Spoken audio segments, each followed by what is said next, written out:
오늘 말씀은 부활에 대한 말씀입니다. 바울은 그 영의 부활만을 얘기하는 것이 아니라 몸의 부활을 얘기하고 있습니다. 그래서 고린도전서 15장 12절 보면 그리스도께서 죽은 자 가운데서 다시 살아나셨다 전파되었거늘 너희 중에서 어떤 사람들은 어찌하여 죽은 자 가운데서 부활이 없다 하느냐라고 되어 있어요. 그 바울이 전하는 몸의 부활을 저희 입장에서는 쉽게 받아들이고 그리고 당연한 거지라고 받아들이지만 그 당시에서는 바울이 전하는 몸의 부활이 굉장히 센세이션한 거였고 굉장히 받아들이기 어려웠던 거였어요. 왜냐하면 당시에 고린도 교회는 로마가 세상을 정복하고 있었지만 헬라 철학 그리고 헬라 문화가 온 세상을 또 지배하고 있었어요. 정치적으로는 로마가 다스리고 있었고 그 종교적으로나 철학적으로나 문화적으로는 헬레니즘의 문화, 헬라 철학이 그리스 철학이 이렇게 다 정복하고 있었거든요. 그런데 이 헬라 철학 안에서는 그 이원론, 이분법이라고 그러죠. 제일 중요한 이분법 중에 하나가 영은 신령하고 거룩하고 영원한 거지만 몸은 부정한 것이다. 그리고 이 몸이라고 하는 것이 영혼의 감옥이다 라고 해서 구원을 어떻게 설명하냐면 이 몸으로부터의 해방, 이것을 구원으로 설명을 했어요. 이게 실제적으로 그렇죠. 우리가 몸의 지배를 많이 받죠. 근데 이 몸이 강하거나 탁월하거나 이런 게 아니라 몸이 아프고 그리고 몸이라는 게 연약하고 또 본능의 지배를 받고 고통을 느끼는 곳이기 때문에 이 몸이 아니면 더 영적으로나 마음적으로나 이게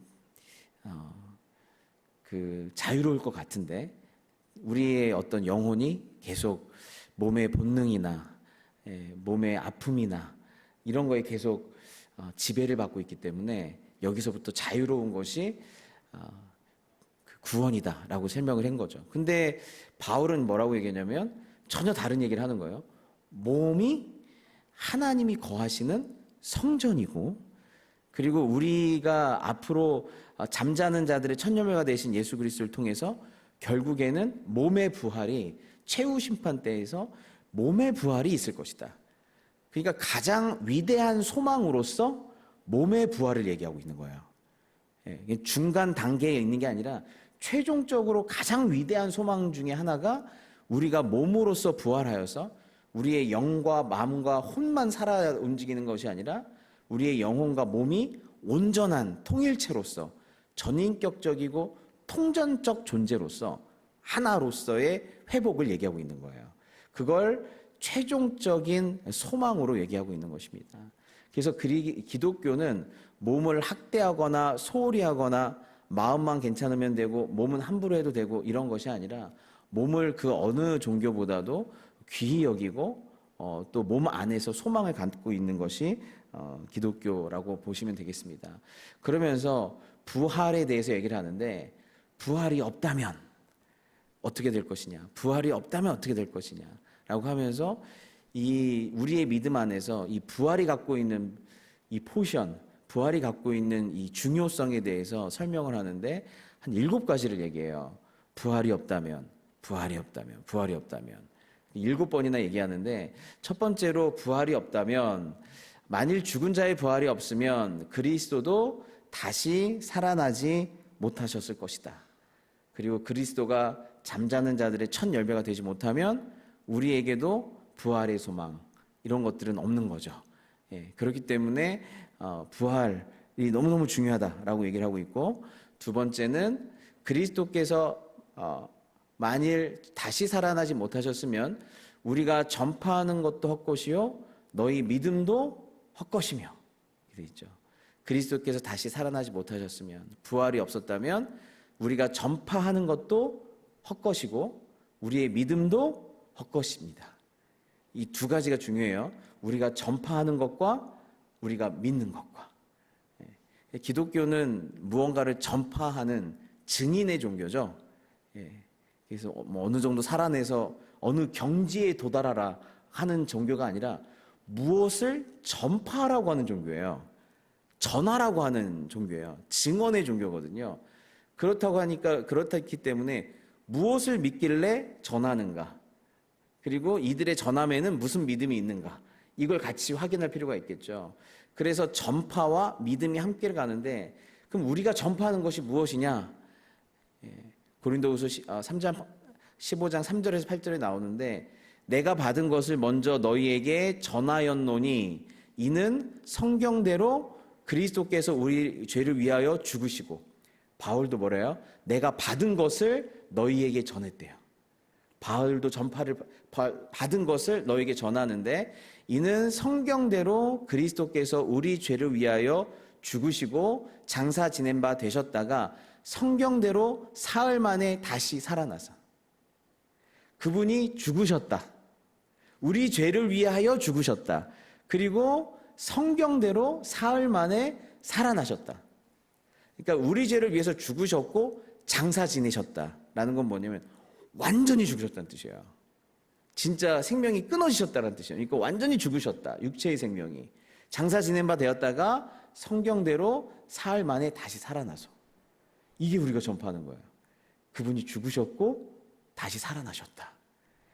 이 죽으심과 부활, 예수님의 십자가와 이 부활이 우리가 전파하는 것의 핵심, 우리가 믿는 것의 핵심이에요.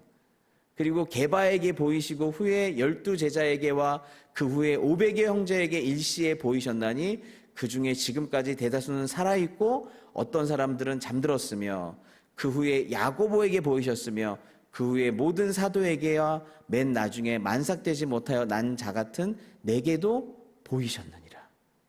그분이 진짜 살아나셨다. 그리고 부활의 증인들이 있다라고 얘기를 하고 있습니다. 그래서 우리가 전파하는 것, 그분이 죽으시고 부활하셨다. 기독교가 전파하는 것은 1차적으로 그분이 어떤 일을 행하셨다예요. 그분이 누구시고 그분이 어떤 일을 행하셨다예요. 1차적으로 부처가 말씀하시기를, 마호메트가 말하기를, 공자가 말하기를.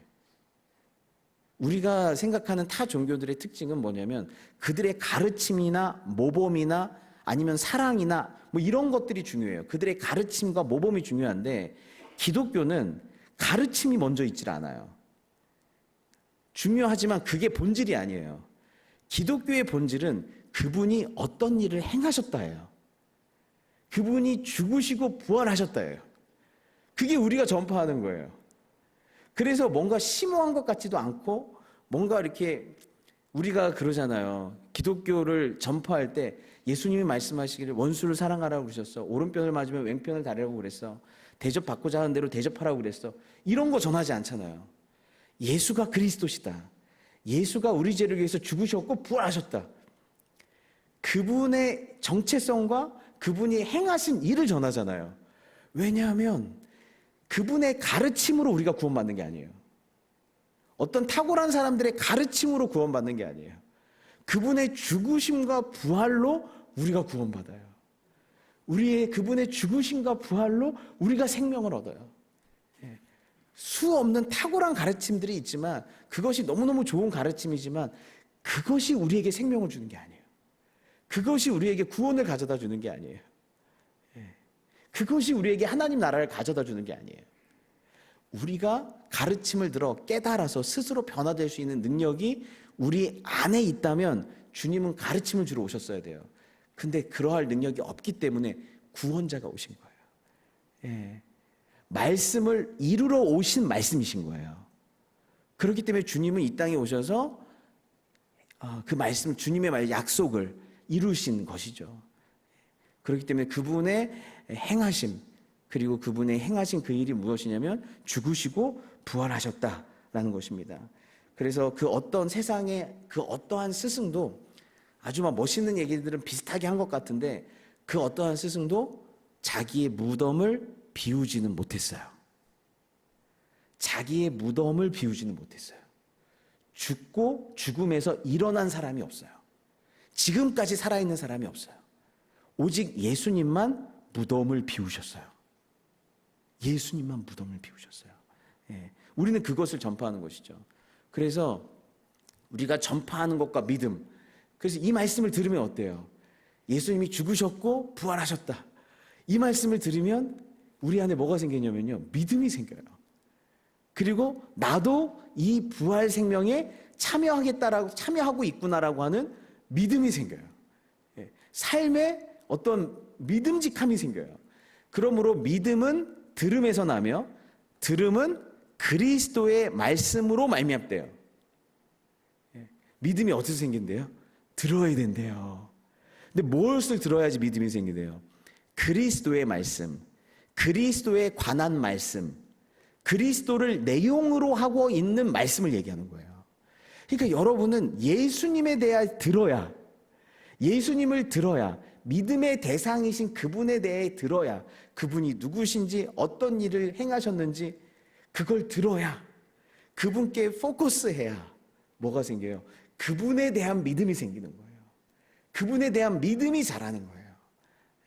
그래서 하나님이 찾고자 하는 믿음은 어떤 믿음인 거예요? 예수님에 대한 믿음인 거예요. 너희가 예수님에 대해서 믿음이 깊어지고 뿌리가 자라고 있는가? 정말 예수님이 너희를 위해서 죽었다는 것을 믿고 있는가?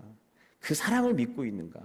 부활하셨다는 걸 믿고 있는가? 사망 권세를 이겼다는 것을 믿고 있는가? 예수께서 사망 권세를 이기셨습니다. 이게 정말 믿어지면요, 거기에 엄청난 위로가 생겨요. 예수님께서 내 인생의 주인이시라는 사실을 믿어지면요, 거기에 엄청난 파워가 생겨요. 거기에서 우리에게 회복하고 평강이 거기서부터 와요. 예수가 누구신가? 예수가 무슨 일을 행하셨는가? 우리를 위해서.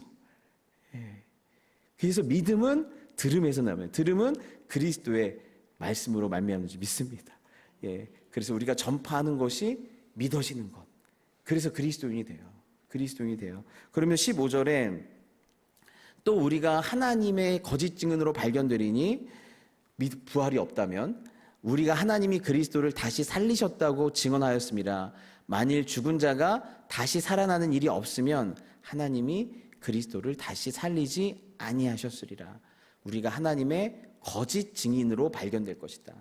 우리가 증거하는 것이 그것이 헛것이기 때문에 부활이 없다고 하면 우리는 거짓말쟁이가 될 것이다. 거짓 증인이 될 것이다.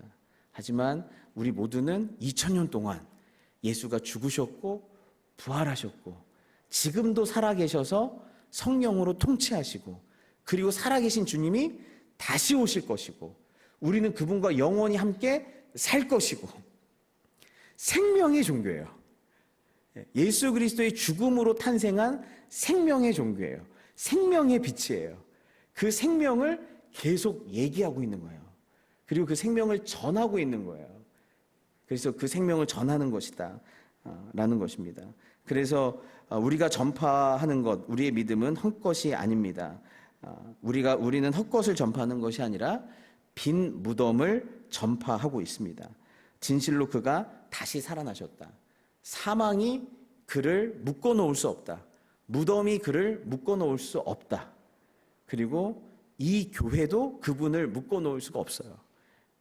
그래서 만약에 사망이 예수님을 묶어놨으면 우리는 그 빈 무덤에 그 무덤에 가가지고 예수님을 계속 조의하고 이래야 될 거예요. 근데 살아계신 주님이 성령으로 그 어느 곳에나 계세요. 우리 주님께서는 이 교회 당 안에서만도 묶어놓을 수가 없어요. 살아계신 주님이 여러분의 인생 속에서 여러분의 모든 삶의 자리에서 함께 계신 줄 믿습니다. 어떤 것도 예수님을 묶어놓을 수가 없는 것이죠. 그러면서 17절에 그리스도께서 다시 살아나신 일이 없으면 너희 믿음도 헛되고 너희가 여전히 죄 가운데 있을 것이다. 우리를 죄 가운데에서 구원해 주시려고 이 땅에 오셨는데 주님이 예를 들면 같이 죽었어요. 죄 가운데 건질러 오시려 오는 그분이 같이 죄 가운데 빠져 죽었다고 생각해 보세요. 그러면 우리는 여전히 죄 가운데 있는 거예요. 우리의 구원자가 죄 가운데 빠져서 부활하지 못했기 때문에 우리는 여전히 죄 가운데 있는 것입니다. 근데 주님이 부활하셨어요. 우리를 건지셔서 부활하셨어요. 그러니까 우리는 더 이상 죄의 권세 아래 있을 수가 없는 것입니다. 사도행전 2장 24절을 보면 우리 한번 읽어볼까요? 하나님께서 그를 사망의 고통에서 풀어 살리셨으니 이는 그가 사망에 매여 있을 수 없었음이라. 그가 사망의 고통에서 풀어 살리셨으니 이는 그가 사망에 매여 있을 수 없었습니다. 죽음에 가둬놓을 수 없는 분, 사망이 매어 놓을 수 없는 분, 그분이 의로우신 분이기 때문에 죄의 싹은 사망인데, 죄의 값은 사망인데 그분 안에서 그 어떠한 죄도 찾아볼 수 없었기 때문에 그분을 사망이 묶어놓을 수가 없었어요. 그렇게 당당한 사람이 되고 싶은데 온 인류에 오직 한 분, 그분밖에 없어요. 그 어떤 것으로도 하늘을 우러러 한 점 부끄러움이 없어서 그 어떠한 사망이 나를 메어 놓을 수 없는 그러한 당당하고 떳떳하고 어디서나 하늘을 바라볼 수 있는 목이 곧은 백성이 되고 싶은데 우리는 그렇지 않아요. 어제 하루만 하더라도 얼마나 점과 흠이 많은지, 얼마나 점과 흠이 많은지 사망에 매여 있을 수밖에 없는 것이에요. 고발하고 고소할 게 너무너무 많은 거예요. 그런데 어떻게 해요? 그분 앞에서 그 어떠한 죄도 없기 때문에 사망이 매어 놓을 수 없어요. 고소할 게 없어요. 그리고 우리 죄에 대한 대가를 다 치르셨기 때문에 다 이루었다. 우리 죄의 짐을 안고 자기의 죽으심으로 우리 죄에 대한 대가를 다 치르셔서 남김없이 페이오프, 남김없이 정말 여러분의 카드값이 다 페이오프 됐으면 얼마나 좋겠어요. 집값이 다 페이오프 됐으면 얼마나 좋겠어요. 그게 그 학자금 대출이 페이오프 되면 얼마나 좋겠어요. 그게 남아있는 한 여러분은 떠날 어떻게든 그게 매여 있는 거거든요. 근데 그 어떤 것에서도 매일 수 없게 주님께서 뭐예요? 죄의 값을 다 지불하셨기 때문에 사망이 그를 매어 놓을 수 없는 거예요.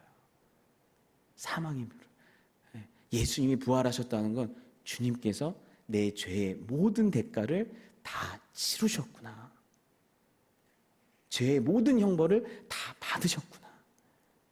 이것을 믿음으로, 그래서 부활을 믿어야 여러분 안에 담대함과 그 큰 사랑이 믿어지는 줄을 믿습니다. 그렇게 되는 것이죠. 그래서 18절에 또한 그리스도 안에서 잠자는 자도 망하였을 것이다. 만약에 부활이 없었다면, 그래서 우리가 세메트리라고 하죠. 그게 뭐냐면 이 잠자는 자, 이 잠잔다라고 하는 잠자는 예전에 초대교회는 그들의 묘지를 잠자는 곳이라고 했거든요. 그래서 초대교회 사람들이 죽으면 그곳을 잠자는 곳이라고 했는데 그 잠자는 곳이다라고 하는 그 단어에서 세메트리가 왔어요. 그러니까 이 묘지라고 하는 단어, 이 공동 묘지라고 하는 이 단어는 잠자는 곳이라는 뜻이에요.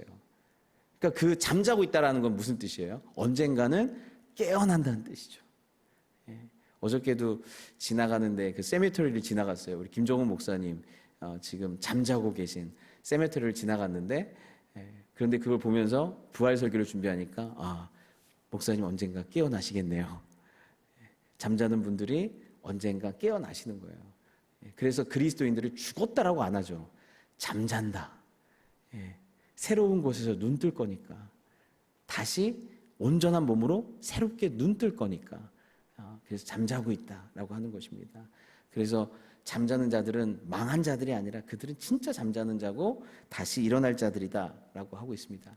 그리고 마지막에 19절에 만일 그리스도 안에서 우리가 바라는 것이 다만 이 세상의 삶뿐이면 모든 사람 가운데 우리가 더욱 불쌍한 자이리라. 부활이 없다면, 영생이 없다면, 이 세상의 삶이 끝이라면 그것을 믿고 있는 우리가 불쌍한 자래요. 반어법으로 얘기하고 있는 거죠. 근데 부활이 있다면 세상에서 가장 복된 자예요. 하지만 부활이 없다면 우리가 세상에서 가장 불쌍한, 더욱 불쌍한 자이리라 라고 얘기를 하고 있습니다. 왜 그럴까요? 왜 우리가 이렇게 더욱 불쌍한 자가 될까요? 왜냐하면 예수님을 믿는다는 건, 예수님을 믿는다는 것에 우리의 전부를 걸기 때문에 그래요. 예수님을 믿는다는 건 예수님에 대한 그 믿음에 전적으로, 전부로서 예수님을 믿는다는 것이기 때문에 그래요. 그러니까 우리가 예수님을 믿는다는 건 예수님에 대해서 어떤 일부분을 믿는 게 아니라 예수님에 대해서 전적으로 믿기 때문에 그래요. 여러분도 아시겠지만 어디에 투자를 했는데 거기가 망했어요. 망했는데 어떤 사람은 조금만 투자했고 어떤 사람은 전부를 걸었어요. 그러면 누가 더 불쌍해요? 거기가 만약에 그 투자처가 알고 봤더니 사기였어요. 그래서 거기가 완전히 주가가 완전 폭락하고 막 이랬어요. 그러면 누가 더 완전 망한 자예요? 전부를 건 자가 망한 거죠. 근데 이 뜻은 뭐냐면 그리스도를 믿는다는 건 일부분만 믿는다는 게 아니라 그리스도에 관해 전부를 믿기 때문에, 전체로서 믿기 때문에, 전부를 거는 거기 때문에 이것이 거짓이면 우리는 완전 망한 거야. 우리는 완전히 가장 손해보는 사람이 우리야 라고 얘기하는 겁니다. 우리는 예수님의 십자가와 성육신만 믿는 게 아니라 예수님의 부활도 믿고요, 예수님의 살아계심도 믿고 다시 오심도 믿어요. 근데 어떤 분들은 반만 믿는 분도 있대요. 예수님의 십자가까지는 믿는데요. 근데 부활은 못 믿겠대요. 근데 이런 분들은 그리고 예수님이 다시 오심도 못 믿겠대요. 그리고 지옥도 못 믿겠대요. 그래서 이런 분들은 만약에 이게 가짜라고 하면 잃는 게 별로 없어요.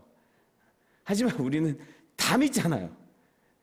거기에 우리의 정체성을 걸고 우리 인생의 가치관으로서 다 믿고 우리의 전부로서 다 믿잖아요. 예수님이 다시 오심까지 다 믿는 거기 때문에 그렇습니다. 그래서 그러면 좋고 아니면 말고가 없는 것입니다. 두 번째는 우리는 예수 그리스도의 이 부활의 소망에 실제적으로 이 땅에서 값을 치르고 있기 때문에 그래요. 우리가 값을 지불하고 있기 때문에 그래요. 우리가 믿는 믿음을 위해서 우리는 오늘도 예배자로 이 자리에 와 있어요. 일주일에도 한 몇 번을 예배를 드려요. 평생 동안 예배라고 하는 것을 드려요. 그리고 예수님을 따르기 위해서 많은 것들을 포기해야 돼요. 예수님을 따르기 위해서 내려놓아야 될 것들이 많아요. 그리고 주님의 교회를 또 섬기기 위해서, 또 영혼을 돌보기 위해서 또 수 없는 것들을 마음고생도 해야 되고, 많은 것들을 이렇게 내려놔야 되고, 헌신해야 되고, 또 주님의 선교를 위해서 주님의 또 부활의 생명을 또 전파하라고 하는 그 사명에 또 충실하기 위해서, 선교적 사명을 감당하기 위해서 내 것 챙기기도 바빠 죽겠는데 어떻게 퍼주고 나눠줄까 생각하다 보니까 자녀에게 나눠줄 것도 별로 없어요. 쌓아놓은 것도 별로 없어요. 말씀대로 막 이렇게 헌신하면서 살다 보면 그렇게 할 수밖에 없죠. 실제적으로 이 땅에서 시간을, 에너지를, 돈을, 마음을 계속 쓰는 거예요. 대가를 지불하는 거예요. 그렇기 때문에 우리 이 세상의 삶일 뿐이고 부활이 없다고 하면 이거는 굉장히 우리는 불쌍한 사람이죠. 근데 심지어 무엇까지 걸어요? 생명까지 걸죠. 이것을 위해서, 예수 그리스도의 복음을 위해서 목숨까지도 내어놓죠. 여러분, 짐 엘리엇이라고 하는 유명한 분이 계시죠. 짐 엘리엇이 에콰도르의 와오라니 부족을 선교하려고 이분이 20대에 거기에 헌신을 한 거예요. 그래서 거기 와오라니 부족에 갔는데 가자마자 살해를 당해요. 그 부족들한테. 그래서 29살에 죽으세요. 29세에. 근데 그분이 써놓은 일기가 남겨져가지고 짐 엘리엇의 일기가 지금도 아주 회자되고 있는데, 그분이 한 가장 유명한 말이 이거예요. 영원한 것을 얻기 위해 영원하지 않은 것을 버리는 자는 결코 어리석은 자가 아니다. 영원한 것을 얻기 위해 영원하지 않은 것을 버리는 것은 결코 어리석은 자가 아니다. 그러니까 누군가는 얘기했겠죠. 네 인생이 아깝다. 네 젊음이 아깝다. 어떻게 29이라고 하는 그 젊은 생을 한 번도 보지 못한 그 부족을 위해서 바칠 수가 있는가. 근데 그분은 오래 사는 게 중요한 게 아니라 소명에 충실한 삶이 더 중요하다. 영원하지 않은 것을 위해, 영원한 것을 얻기 위해 영원하지 않은 것들을 드리는 것은 어리석은 것이 아니다 라고 얘기한 것이죠. 이런 분들이 만약에 부활이 없다면 가장 불쌍한 자인 거예요. 가장 불쌍한 자인 거예요. 여기 보시면 바울이 이렇게 불쌍하게 살았어요. 약한 자들에게 내가 약한 자와 같이 된 것은 약한 자들을 얻고자 함이요, 내가 여러 사람에게 여러 모습이 된 것은 아무쪼록 몇 사람이라도 구원하고자 함이니. 요즘 시대는 너답게 살아라. 너답게 살아라. 네 색깔대로 살아라. 마음껏 말하면서 살아라. 속 끓이지 말아라. 이러죠. 근데 바울은 헬라인들한테는 헬라인들, 종한테는 종처럼, 그리고 약한 자들에게는 약한 자처럼 이렇게 얘기한대요. 복음을 위해서 아무쪼록이라도 한 사람이라도 구원하기 위해서 내가 복음을 위하여 모든 것을 행함은 복음에 참여하고자 함이라. 운동장에서 다름질하는 자들이 다 달릴지라도 오직 상을 받는 사람은 한 사람인 줄 너희가 알지 못하느냐? 너희도 상 받도록 이와 같이 다름질하라.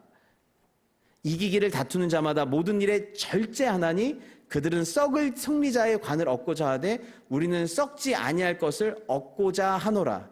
그러므로 나는 다름질하기를 향방 없는 것 같이 아니하고 싸우기를 허공을 치는 것 같이 아니하며 내가 내 몸을 쳐 복종하게 함은 내가 남에게 전파한 후에 자신이 도리어 버림을 당할까 두려워함이로다 라고 얘기하고 있습니다. 부활의 복음에 참여시키려고 노력하고 자기도 복음을 전하고 복음에 참여하려고 다름질하고 절제하고 자신을 쳐서 복종시키는 일. 이 얘기를 그냥 한마디로 얘기하면 나는 날마다 죽노라. 나는 복음을 위하여 나는 날마다 죽노라 라는 것입니다. 여러분, 이 말씀이 어떤 맥락으로 하는지를 저희가 받아들여야 되는데요. 바울은 그러니까 부활이 없다면 이 모든 게 다 헛것이고, 그리고 우리는 이렇게 불쌍한 자가 되고 이렇게 복음을 위하여 절제하고 내 몸을 쳐서 복종하고 누구에게 비유 맞추고 다 복음 때문에 한 건데, 그렇게 되는데 진짜 만약에 부활이 없다면 너희들이 불쌍한 자로 드러나니까, 그러니까 신앙생활 대충 해. 그러니까 신앙생활 설렁설렁해. 아닐지도 모르잖아. 그러니까 양다리 걸쳐. 그러니까 어떤 거는 믿지만 어떤 거는 안 믿어도 돼. 그러니까 신앙생활에 전부를 걸지 마 라는 의미일까요? 그 의미가 아니에요. 바울은 무슨 의미로 얘기를 하냐면, 부활이 없다면 너희가 세상에서 그 누구보다도 불쌍한 자가 될 수밖에 없는 그런 사람이 되라는 거예요. 부활이 없다면 내가 세상에서 진짜 불쌍한 사람이야. 내가 세상에서 제일 헛짓거리하고 산 사람이야. 나는 부활이 없다면 어떻게 하지? 이 모든 게 정말 아무것도 아니었네 라고 생각하고 후회할 정도로 이 부활이 진실이기 때문에 그것에 자기 전부를 거는 인생, 그것을 위해서 내 삶을 날마다 죽는 삶을 선택하는 인생. 한 번 죽는 건 쉬워요. 한 번 눈 감고 죽는 건 쉬워요. 그래서 초기교회 그 성도들이 그렇게 순교를 당하고 싶었대요. 왜냐면 카타콤에서 빛도 안 들어오는 데서 예수 믿고 날마다 죽어야 되는 거예요. 아침에 날마다 죽어야 되고, 날마다 죽어가는 내 자녀들의 모습도 봐야 되고, 날마다 죽는 성도들의 모습도 봐야 되는데, 날마다 죽는 게 어려운 거예요. 한 번 죽는 게 어려운 게 아니라.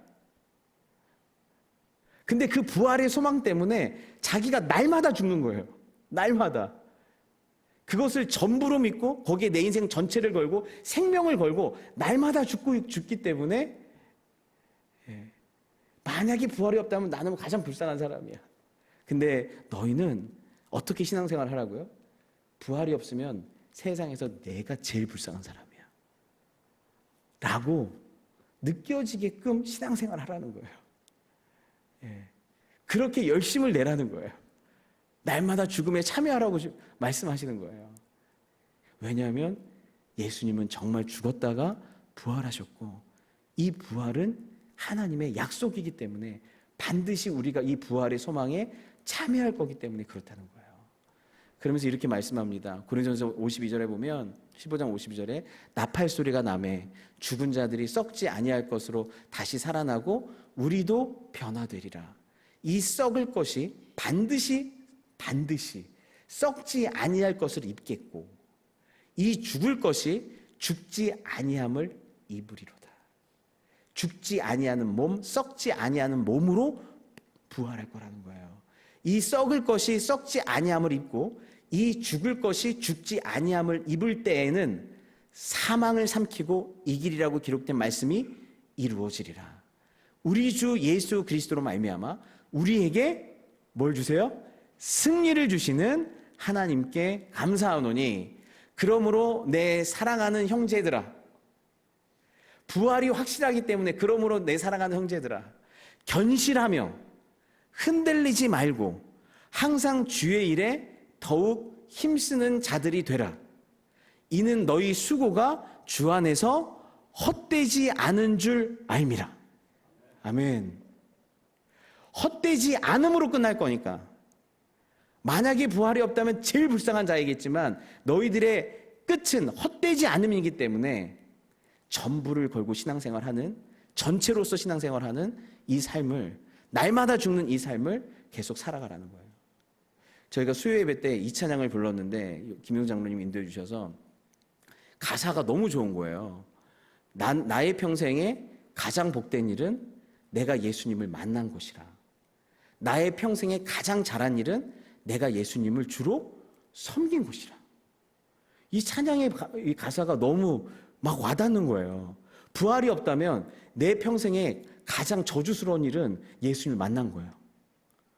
부활이 없다면 내 평생에 가장 이 후회하는 것은 내가 예수님을 주로 섬긴 것이에요. 근데 부활이 있다면 후회할 게 없는 거예요. 가장 복된 것이 예수님을 만난 거고 평생에 가장 잘한 것이 내가 예수님을 섬긴 것인 줄 믿습니다. 예. 지난주에 저도 남순 사모님을 잠시 만나고 왔는데요. 사모님이 고백이 그러셨어요. 목사님, 제가 제 인생을 계속 돌아보니까 제 인생에서 이 꽃다운 나이, 젊은 시절 더 마음껏 살았어야 되는 게 이게 아니라 제가 목사님 만나서 이렇게 주님을 섬길 수 있다는 거, 주님의 사역자로서 주님을 섬길 수 있었다는 것이 인생에서 가장 복된 일인 것 같아요. 가장 복된 일이었던 것 같아요. 그렇게 저에게 고백하던 거예요. 저와 여러분도 부활의 소망이 있기 때문에 이것이 우리에게 가장 복된 것이고 이것이 또한 우리의 간증이 될 줄 믿습니다. 노래 한번 부르죠. 그래서 이제 오늘은 이 찬양을 저희가 같이 한번 부르고 같이 기도하는 시간 가졌으면 좋겠습니다.